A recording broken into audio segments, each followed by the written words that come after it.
Everyone. Thank you so much for joining us today. I'm going to give us a minute or two while people are joining. Just wanted to welcome you. We'll get started here in just a moment or two. Thanks again for coming.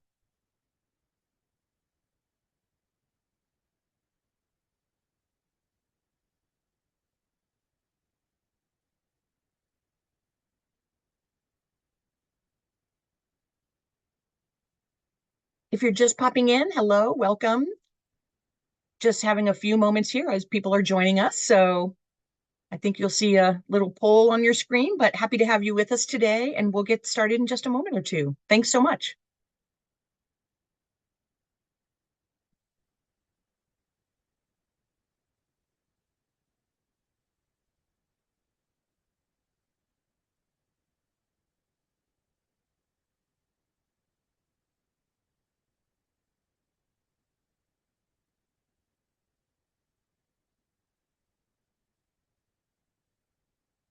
Hi, everyone. Thanks for joining us today. If you're just popping in, happy to have you with us. We're going to get started here in just a moment. Just wanted to give everyone a minute or two to make sure they could log in. Excited to be here with you today.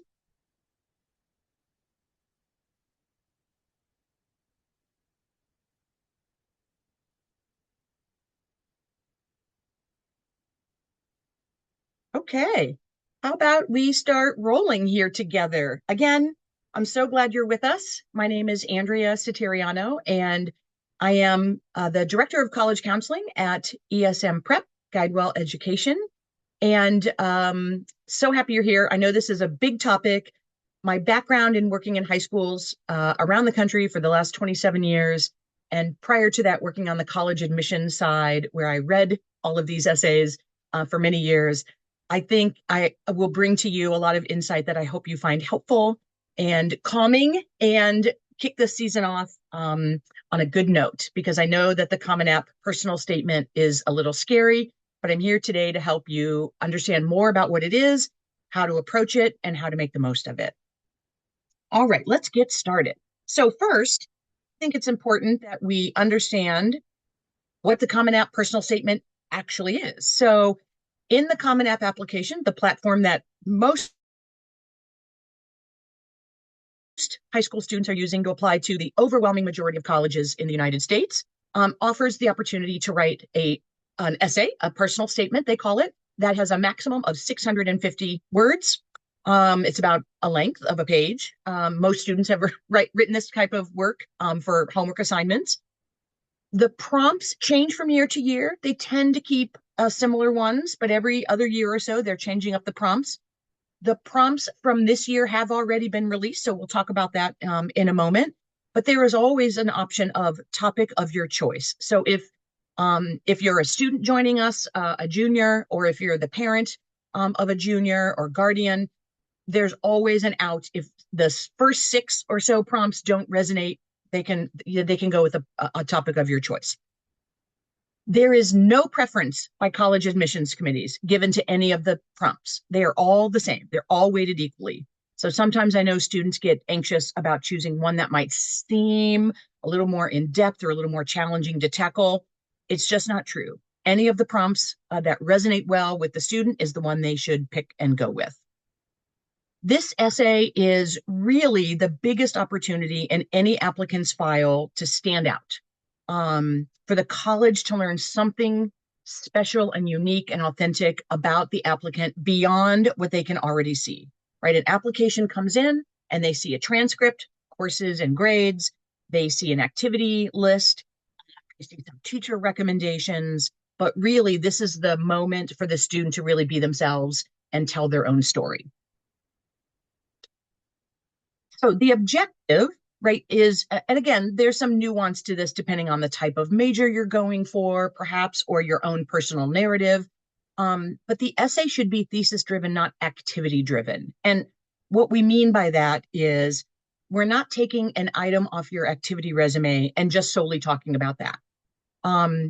We need to always ask, as we're writing the Common App essay, what is this saying about me personally? So this is who I am, right? This is what I've learned. This is how I show up every day in my life. It's not a thing I did, but how I lived it. Um, this is really a story that only you can tell. So, for an example here, a lot of students, myself included back in the day, was the yearbook editor. And that's great. There's a lot of life lessons learned and a lot of things that you do and are responsible for in that role. But there are hundreds and hundreds and hundreds and hundreds of yearbook editors out there applying to college. And so, what in the day of the life of your leadership moment are you talking about there? So that's what I mean. We want to be authentic and make it a day in our life. That's what we're trying to show them. So why start now, right? It's the middle of May. A whole lot is going on in high school juniors' lives.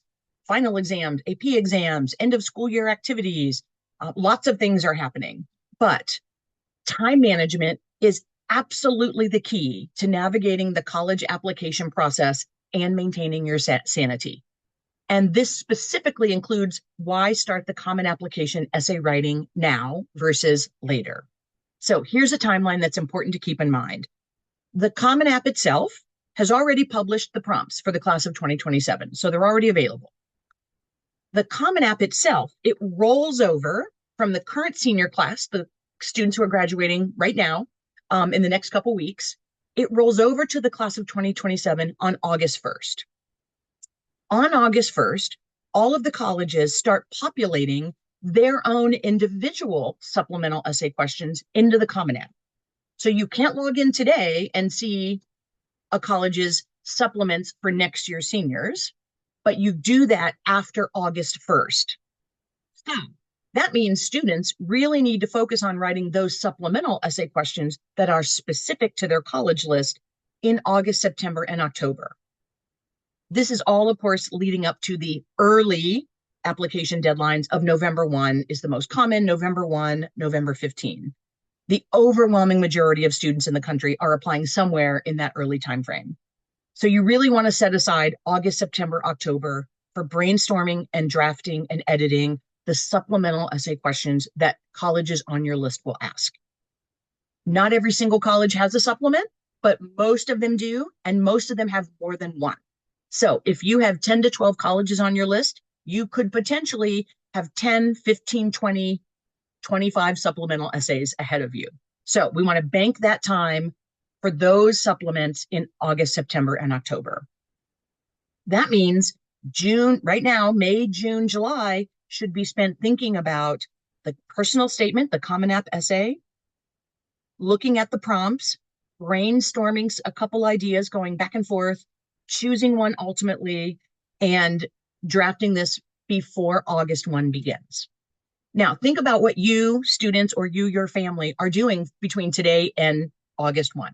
There are probably summer camps and athletic trips and family vacations and maybe a family wedding. Things will come up.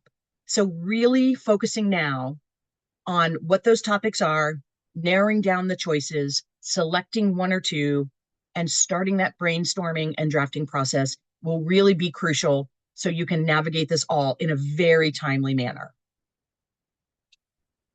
Okay, so where do I begin? This is usually a very crippling moment for students. They're looking at a blank page and a big question, and they feel the weight of this question. And I love this quote by Stephen King, who famously wrote, "The scariest moment is always just before you start." And it's true. Like, this is what writers get writer's block, things happen. Students are really feeling the weight of this is the one moment I have. And it's true. It's an important opportunity. But creating a system to just get things on paper will help you immensely tackle this project. Working with students over the last 25 years on this very issue, they procrastinate out of fear. They're afraid they don't have the perfect topic. They are afraid their story isn't important or meaningful enough. And the truth is, there's no perfect topic. College admissions reps say all the time, they read current event topics over and over and over and over. It's the little things that can stand out that really grab their attention and are just as meaningful as those big, profound experiences. So please don't get stressed that there is a topic that will be more important than another one, as long as it's your most important topic.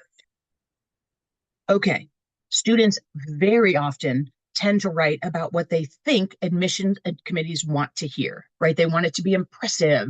They want to demonstrate all of their highlights and their leadership opportunities. It becomes a litany of all of these achievements. In reality, admissions reps want to know who you are beyond your statistics and your resume. So please don't waste this opportunity on just reiterating your activity list, right? Pick again a moment in time, a day in your life, a specific anecdote that really captures who you are as a human being in your day-to-day world. Students and parents often hear you should avoid certain topics. A couple that come to mind immediately: politics, religion, things of that nature. But time and again, admissions reps will say any topic can be a good one if it's well written. So please don't necessarily shy away from a topic that you feel might be too controversial, because it might be the perfect topic for you. Stay true to yourself. Now, this is an era of social media and everyone posting everything and being something, aspiring to things, which is lovely. But admissions reps consistently say they're just trying to get to know who you are. Who will you be in your residence hall room? Who will you be in the lab room? Who will you be in the club you join on campus? So staying true to yourself is really difficult, but really important. This is a common catchphrase right now: be authentic, but it's so true. These reps are reading thousands of essays, but there's only one you. So please, please do everything you can to embrace your own life and your own examples. I promise it will resonate with the committee when it really rings true to who you are. Of course, the essay needs to be grammatically correct. This is true, but perhaps as important, maybe more important, is that your writing sounds like you. I can't tell you how many times I would get essays, drafts from students, and it was so clear to me that a loving parent or older sibling over edited perhaps the student's essay, or the student has relied too much on AI. A great tool, right? AI is here. We need to learn how to embrace it and use it, but students should not be relying on that to write their essay. AI is just simply not nuanced enough at this point to really sound like you, like your own voice. And admissions officers, as many of these essays as they read, they can see through fluff. So don't pad your essay unnecessarily. The essay is a maximum of 650 words. It does not mean you have to write 650 words. Now, you don't want to write 250 words, but as long as the essay is compelling and speaks to you, it doesn't matter if it's 525, 612. Nobody is actually counting up the number of words. So please let the story tell itself, and please let your story be true to who you are. Okay, brainstorming.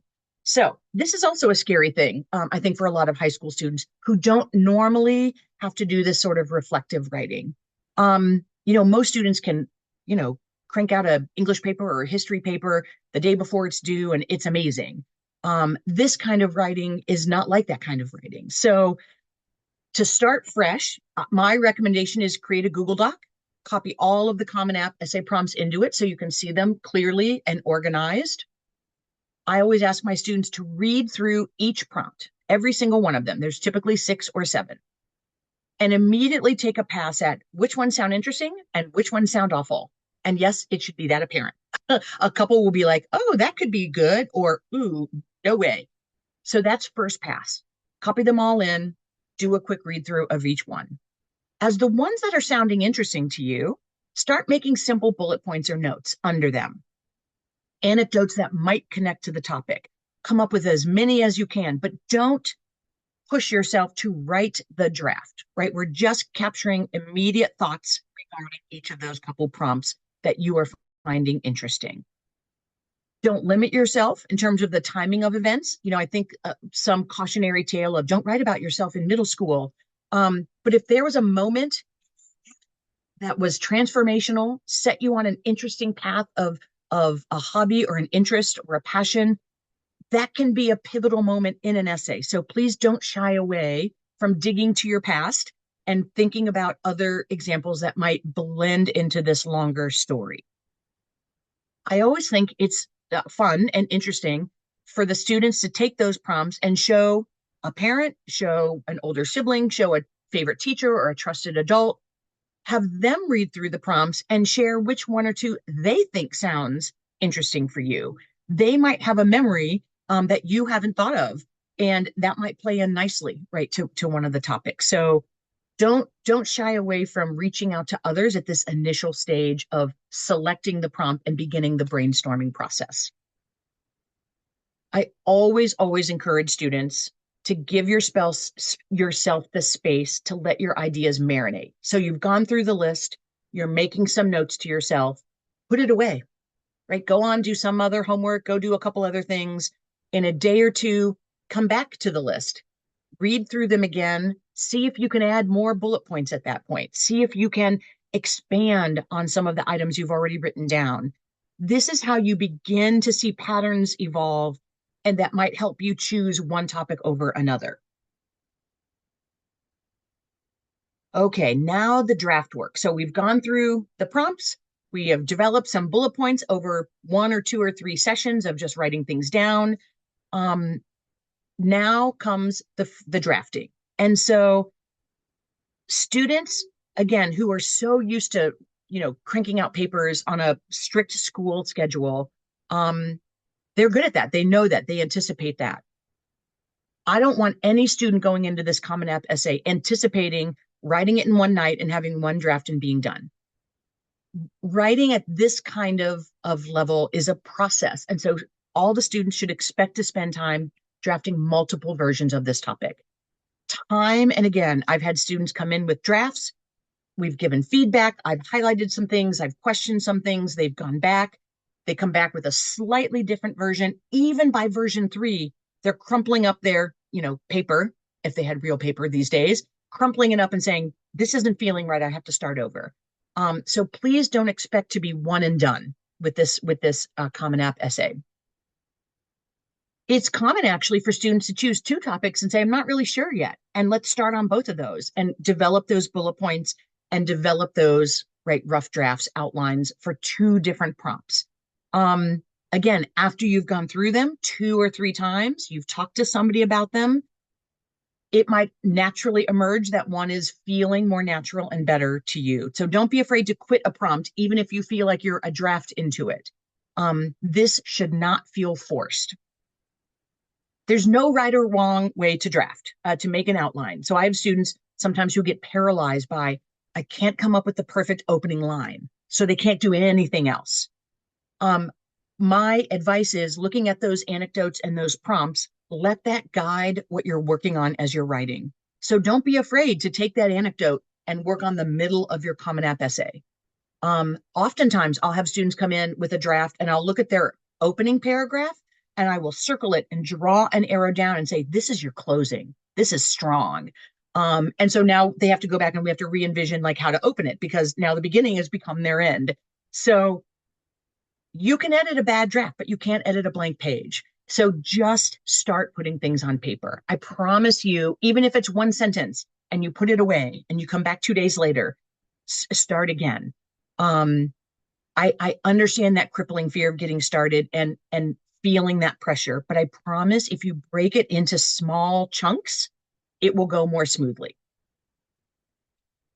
Okay, more on drafting. So I have seen this time again with students. If you're super well organized, kudos to you. Love it. But most students around this process need to make a schedule and really stick to it.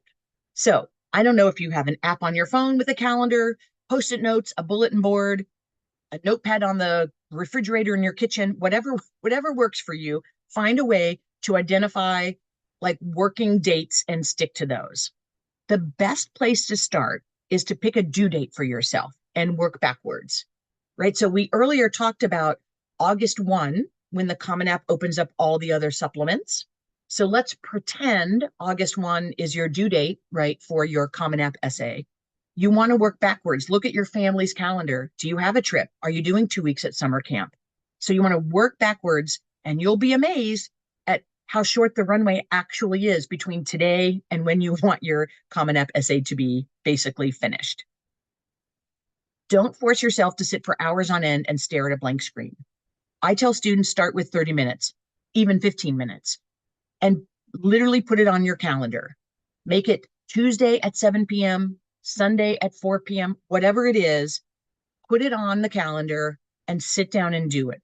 Once you get into a rhythm of a 15-minute check-in, a 30-minute writing check-in, you'll find yourself being able to work for longer periods of a time. But you should not be trying to force yourself for hours on end to gut it through this essay writing. Again, don't be afraid to work out of the sequence of the essay. If inspiration strikes you, start there. There's no right or wrong way to do this. So a few tips, right, in thinking about your Common App personal statement. One, you want to get their attention, right? So you want to open with a sentence, an anecdote, a bold statement, a question, something that makes the reader want to read more, want to learn more about you. Now, I recognize this can put pressure on students to come up with the great opening line. And it's why time and again, I've had students not start with that, get to the heart of the bulk of the essay, and then we are able to reflect back and figure out how can we bring in the reader right away in that opening. Avoid the resume, tip 2. And parents, I often get questions from parents like, I want to make sure they really understand the value of this particular experience. And that experience might be worthy of the Common App essay. But remember, these admissions committees are very well trained at reading the resume, documenting activities, involvement in those activities, the length of time of commitment of those activities, the leadership within those activities. So I don't want us to waste an opportunity for a college to learn more about the applicant by reiterating what's in the resume in the Common App essay. Yes, there could be aspects of that are drawn in, absolutely, but it should not just be a regurgitation of what your resume already says about you. Okay, you've heard me talking about being yourself and being authentic. Basically, what this means is show, don't tell. And perhaps some of your English teachers have this to you in class. And it's easier said than done. But by using anecdotes, examples, right, explain the scene, set the stage, use emotional language. Remember, the reader doesn't know you or your school or your community, so you want to be clear and descriptive. So imagine you're just telling a story of you and you're painting a picture. Use that descriptive language so you can help set the scene so the person reading it can envision you and where you are and what you're doing. Okay, this is probably my all-time favorite tip, all-time favorite, is read your essay out loud. Now, you can do a couple things. You can read it out loud to yourself. You can have somebody read it out loud to you, but you will be amazed at what you hear that might jump out at you as not sounding right or feeling off or not fitting well in the storyline, something you have read hundreds of times over. It's extremely different when you are reading it out loud or you hear it read to you. So once you get a really decent, strong first draft, read it out loud and make sure it feels and sounds right, that it's in conjunction and working well together. Okay, that was a lot of information. I hope this was helpful.